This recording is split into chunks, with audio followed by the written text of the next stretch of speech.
You ever notice something strange? The more available you are to people, the more they take you for granted. You pick up every call. Reply to every message within seconds. You say yes even when you're exhausted. You're always there, always reachable, always ready. And yet, you're the one they cancel on. You're the one they ignore. You're the one they forget. Why? Why does being good to people sometimes feel like a curse? Carl Jung once said, "People will do anything, no matter how absurd, to avoid facing their own soul. But when you become too easy to reach, you become the mirror they start avoiding. Because when you're always there, they don't see your kindness. They see a reflection of their own selfishness, their own emotional laziness, their own inability to value consistency. And here's the brutal truth. The more present you are in someone's life, the easier it is for them to pretend you'll always be there. They stop seeing your worth, because they start assuming it. And in a world that's constantly distracted, where everyone's chasing what they can't have, what's always there becomes invisible. You are not invisible. You've just been too easy to reach. People don't value availability. They value energy, presence, mystery, scarcity. That's human nature. And the sad part is, the kinder you are, the more you risk being disrespected. Not because you're weak, but because you didn't make them earn you. Let that sink in. Every time you say yes to someone who hasn't earned your time, you teach them that your energy comes cheap, that your soul is on discount. But you're not cheap. You're not a bargain bin version of yourself. And this is where it starts to change. In this video, you're going to learn the 8 brutal Stoic laws that'll rewire the way you see yourself, and the way others see you too. You'll learn how to set a boundary without saying a word. How to become rare, valuable, and untouchably magnetic. And by the end, you'll never beg for respect again, because you'll have already earned your own. Let's begin. First law, the psychology of scarcity, why humans value what they can't easily access. You walk into a store. 2 watches sit on the shelf. One is behind glass. Limited edition. Only 5 in the world. No price tag. The other, stacked in piles. Plastic tag dangling. 50% off. Which one do you want? You already know the answer. But here's the kicker. It's not just about watches. It's about people too. See, the human mind is wired for scarcity. We don't chase what's easy. We chase what feels rare. That's how survival worked. Our ancestors didn't crave what was in abundance. They craved what was limited, what was hard to find. Because value was tied to effort. And effort still controls attention. In modern life, that same instinct runs your relationships. Think about the people you once obsessed over. That friend who never replied right away. The boss who barely gave you time. The person who always felt one step away. Just out of reach. You didn't like them more because they were better. You liked them more because they were unavailable. Because your brain said, if I can't have it easily, it must be worth something. It's irrational. It's primal. But it's real. Carl Jung spoke of the unconscious. A hidden part of us that drives our behavior before we even realize it. Scarcity lives there. Buried deep. A quiet law of the human mind. We assign value based on difficulty. And that's why, when you're always there for people, available 24/7, no questions asked, they stop feeling lucky to have you. You become the cheap watch on the shelf. Not because you're not valuable, but because you didn't feel valuable. Now think of this. How do luxury brands keep their status? They don't advertise sales. They don't lower prices. They don't chase you. They make you chase them. Now ask yourself, what if you lived like that? What if you stopped being always on? What if you stopped replying immediately? Stopped being easy to get, easy to read, easy to predict? You wouldn't become arrogant. You'd become rare. And in a world where people treat others like fast food, you'd become fine dining. Not because you're distant, but because your presence means something again. Because the truth is, people remember silence more than noise. They notice when you're not around.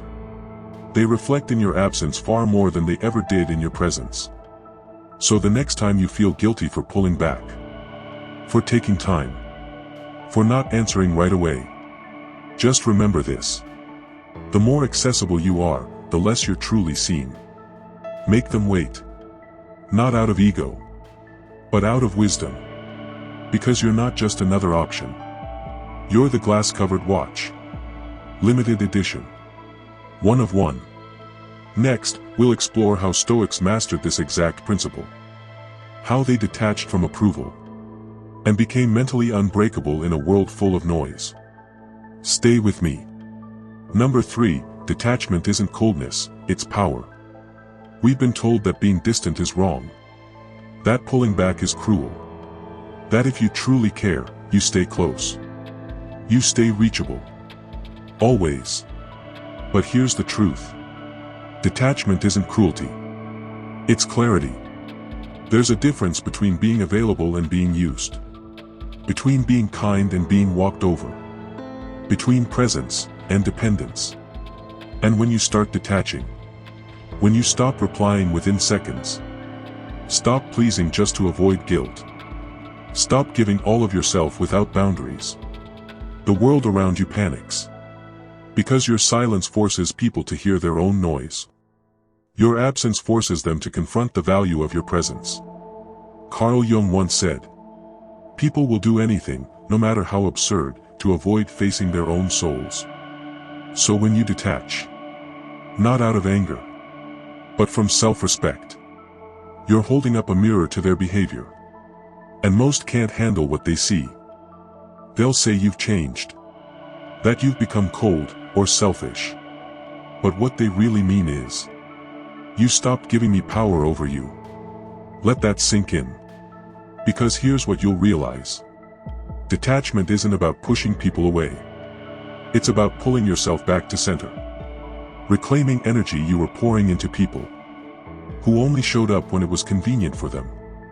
And once you taste this power, this piece of not needing to constantly prove your worth, you never go back.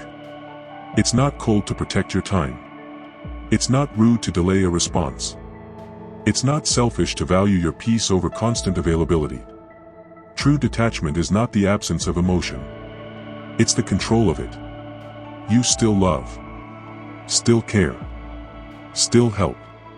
But you do it from a full cup, not a leaking one. Because here's the hard truth. People will keep taking from you until you learn to hold something back. A little mystery. A little distance. A little you. Not for manipulation, but for balance.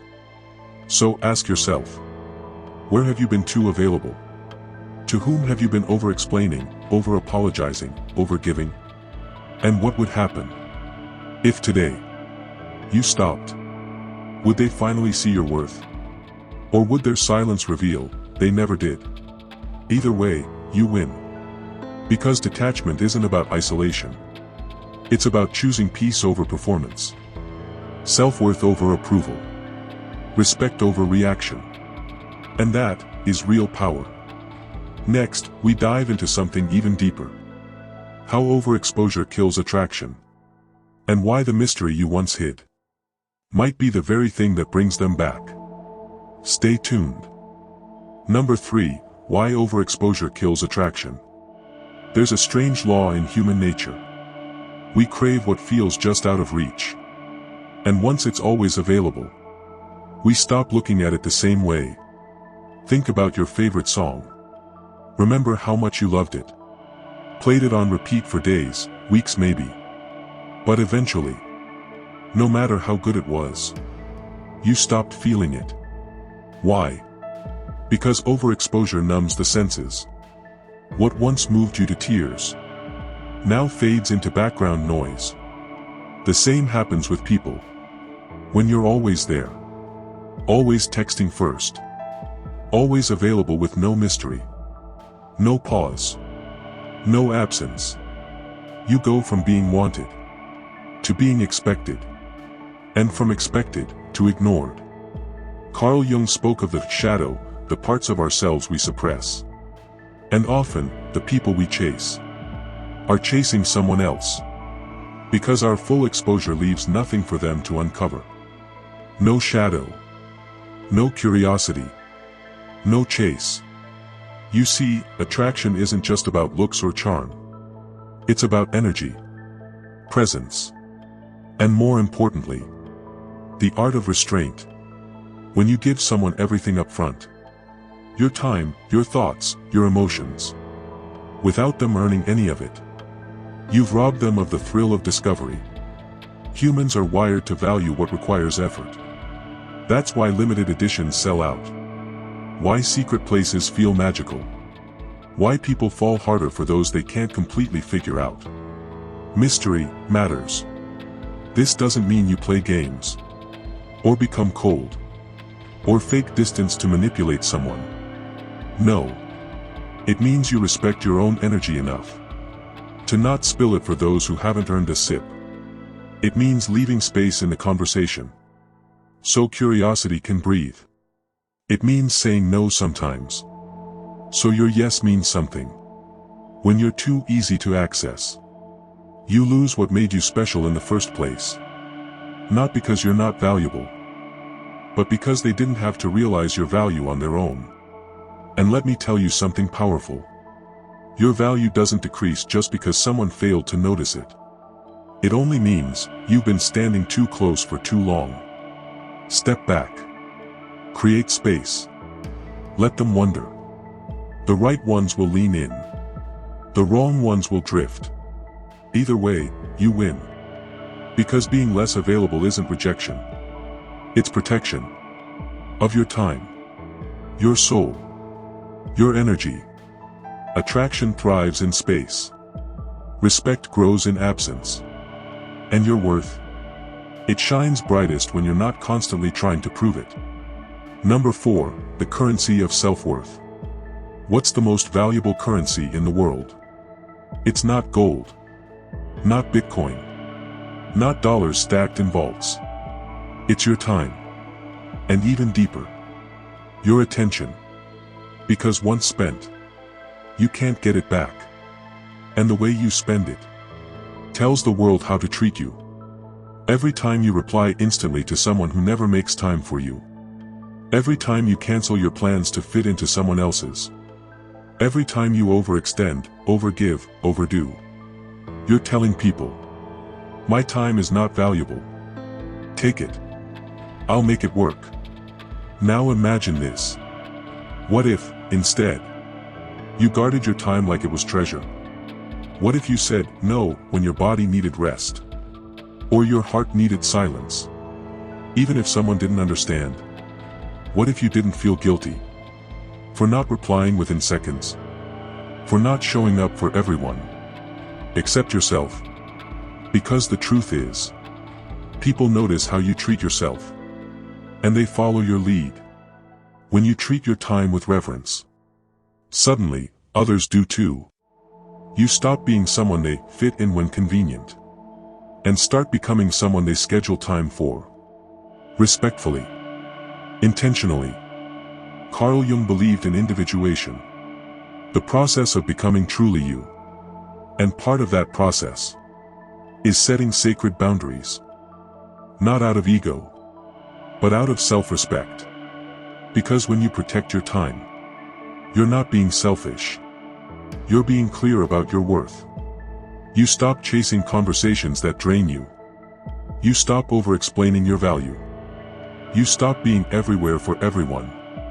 And something incredible happens. People start showing up differently. Some disappear. And you realize they were only there for the convenience. Others step up. They slow down. They make effort. They notice the absence. And they value the presence more deeply. Because suddenly, you're not available 24/7. You're not on call for validation. You're not selling yourself cheap. You're expensive now. Not in money, but in energy, in intentionality, in presence. And expensive things, they aren't tossed around. They're protected, admired, chosen carefully. So next time you feel guilty for not replying, or taking a break, or saying no to something that drains your soul, remember this. Protecting your time isn't pushing people away. It's pulling the right ones closer. Number 5, silence is loud, how absence creates respect and reflection. Sometimes, the most powerful thing you can say is nothing at all. Silence. It's not just the absence of noise. It's the presence of mystery, of depth, of intention. And in a world addicted to constant replies, instant validation, and non-stop stimulation, silence becomes a power move. Think about it. When someone suddenly goes silent, what happens? Your mind starts asking questions. Did I say something wrong? Are they okay? Why aren't they replying? Silence creates a vacuum. And that vacuum demands attention. Carl Jung once said, "Who looks outside, dreams. Who looks inside, awakens." Silence forces people to look inside. When you're not always there. When you don't over-explain. When you don't rush to respond. People start to feel your absence. And in that space, they reflect. They reconsider their tone. They rethink how they treated you. They remember the version of you they once took for granted. Your silence becomes their mirror. And here's what's truly powerful. You're not punishing them. You're not manipulating. You're simply choosing peace over performance. Dignity over desperation. You're letting your absence speak the words your mouth doesn't need to. In that silence, people have the chance to recalibrate, to realize what they lost, or almost did. And the ones meant to stay, they'll return with more respect, more effort, more awareness of your value. Because you didn't beg for it. You created space for it to grow. Silence isn't cold. It's not cruel. It's not passive-aggressive. It's strategic self-respect. And sometimes, the most powerful message you'll ever send is simply your absence. Coming up next, let's dive into one of the most misunderstood ideas of modern life. The trap of always being nice. How pleasing people slowly erodes your identity. Because there's a big difference between being kind and being a doormat. Number 6, the trap of always being nice, how pleasing people slowly erodes your identity. They told you to be nice. To always smile. Say yes. Keep the peace. So you did. You became the nice one. The reliable one. The one who never caused problems. But here's the truth nobody told you. Being nice can slowly destroy who you really are. Because niceness, when it's forced, when it's rooted in fear of rejection, when it's used as a shield to avoid conflict, it's not kindness. It's self-erasure. You say yes when you want to say no. You agree when something deep inside screams, "This isn't right." You bite your tongue just to keep others comfortable, while you quietly bleed resentment. Over time, you stop recognizing yourself. You don't know what you want anymore. Your identity becomes a collage of other people's needs. You feel invisible, unappreciated, exhausted from constantly trying to be good enough. Carl Jung warned of this exact danger. He said, "The privilege of a lifetime is to become who you truly are. But if you're constantly molding yourself to fit in, to be liked, to be needed, to be accepted, you lose that privilege. You abandon your real self in exchange for conditional approval." Here's the harsh truth. Not everyone deserves your kindness. Not everyone should have access to your energy. Not every situation requires your approval. Sometimes, the most powerful thing you can do is disappoint people. To protect your peace. To reclaim your time. To honor your authentic self. Because being kind doesn't mean being silent. It doesn't mean being small. And it definitely doesn't mean abandoning your boundaries. The world doesn't need more nice people who are secretly broken inside. It needs people who are kind, clear, and courageous enough to say no when something doesn't feel right. So here's a reminder. Being respected will always feel better than being liked. And when you stop living for their comfort, you start finally living for yourself. Up next, we'll go even deeper. Why rejection is a hidden gift, and how walking away creates new power. Because sometimes, the closed door is exactly what saves you. Number 7, the power of rejection. Rejection. That word alone carries a sting, doesn't it? It feels personal. Embarrassing. Like a confirmation that you weren't enough. But here's the twist no one told you. Rejection is not the enemy. Sometimes, it's your greatest ally. Because when you're rejected, when someone walks away, overlooks you, or says you're too much, or not enough, they're actually doing you a favor. They're revealing the truth. They're showing you where your energy doesn't belong. They're removing themselves from your path. So you don't waste another ounce of your life trying to earn crumbs from a table that was never yours. Carl Jung believed that the human psyche is wired for individuation. To become whole. To become who we were meant to be. But that path requires courage. Courage to walk away. Courage to face rejection without breaking. And instead, using it as fuel to rise stronger. Because walking away doesn't mean you lost. It means you finally chose yourself. You chose peace over chaos. Dignity over desperation. Self-worth over external validation. And here's something powerful most people never understand. When you're willing to walk away, when you're not afraid to let go, that's when people start to respect you. Because they see that you have standards. They see that your time, your energy, your love, are not free. You become scarce. And scarcity breeds value. The world is full of people chasing approval. But very few are brave enough to stand alone. You want real power? Let rejection refine you, not define you. Let it strip away what was never meant for you. So you can step into the version of you that no longer begs, but chooses. So next time a door closes, don't chase it. Don't force it. Don't shrink. Pause. Breathe. Smile. Because now, you're being redirected. And where you're headed, it's going to demand the strongest, most self-aware version of you. Number 8, the magnetic calm. Why emotional detachment is a superpower in a chaotic world. Imagine walking into a room. People are arguing. Voices raised. Tension so thick you can feel it in your chest. But there you are.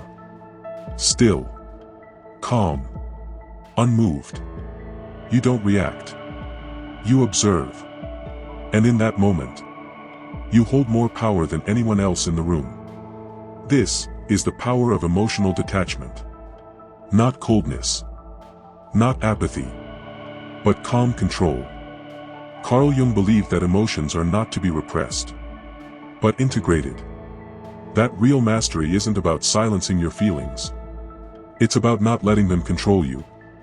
In a world where everyone is quick to speak, to shout, to prove, stillness becomes magnetic. When you're not easily triggered. Not desperate to be heard. Not swayed by opinions or approval. People begin to wonder. What does this person know that I don't? You become unpredictable. Unshakable. Untouchable. And that's terrifying to people who live in chaos.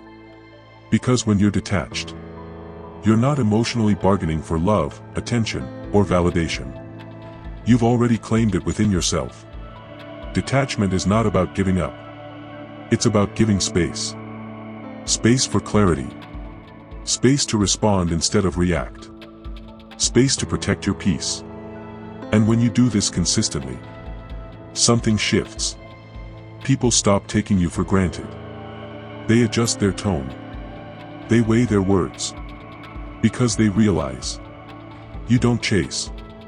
You don't beg. You don't cling. You choose. This kind of calm is not born overnight. It's the result of understanding yourself so deeply that no one else's chaos can shake your center. It's what makes you dangerous in silence.